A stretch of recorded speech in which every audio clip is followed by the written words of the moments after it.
धाराशिव किचनमध्ये आपल्या सर्वांचं स्वागत आहे। आज मी बनवणार आहे शेवग्यांच्या पानांची भाजी। चला तर मग रेसिपीला सुरुवात करूया।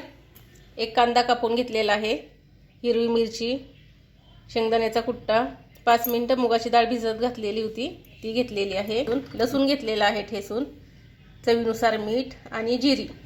शेवग्यांच्या पानांची भाजी स्वच्छ धुवून घेतलेली आहे, निवडून तुम्ही बघू शकताय। चला तर रेसिपीला सुरुवात करूया। कढई गरम झालेली आहे, त्याच्यामध्ये टाकणार आहे तेल।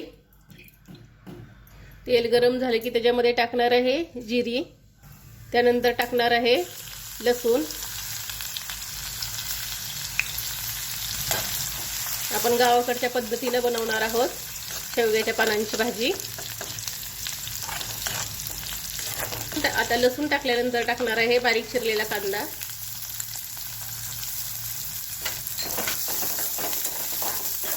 कांदा लसूण चांगलं परतून घ्यायचंय। त्यानंतर टाकणार आहे हिरवी मिरची,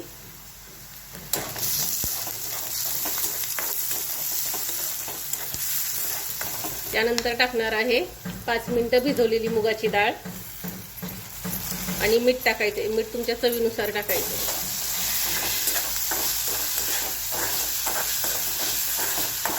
आणि त्यानंतर टाकणार आहे शेवग्याच्या शेंगांची भाजी। भरपूर असे औषध गुणधर्म असलेली भाजी आहे ही, खायला पण पौष्टिक आहे। एकदा नक्की ट्राय करून बघा।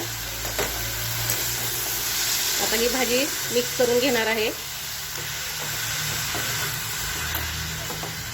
सगळ्यात शेवटी टाकणार आहे शेंगदाण्याचा कुट्टा।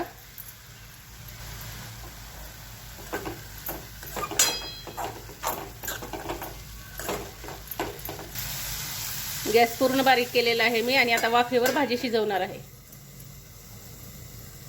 एक 5 मिनिटात भाजी शिजते, पण 5 मिनिटानंतर बघूया आपण भाजी तयार झाली का।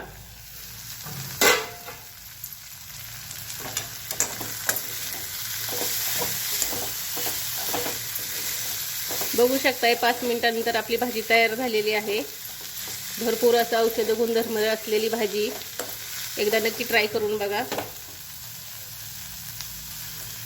मस्त अशी आपली भाजी तयार झालेली आहे। मी गॅस बंद करते। आता तयार झालेली आहे आपली भरपूर असं औषध गुणधर्म असलेली शेवग्यांच्या पानांची भाजी।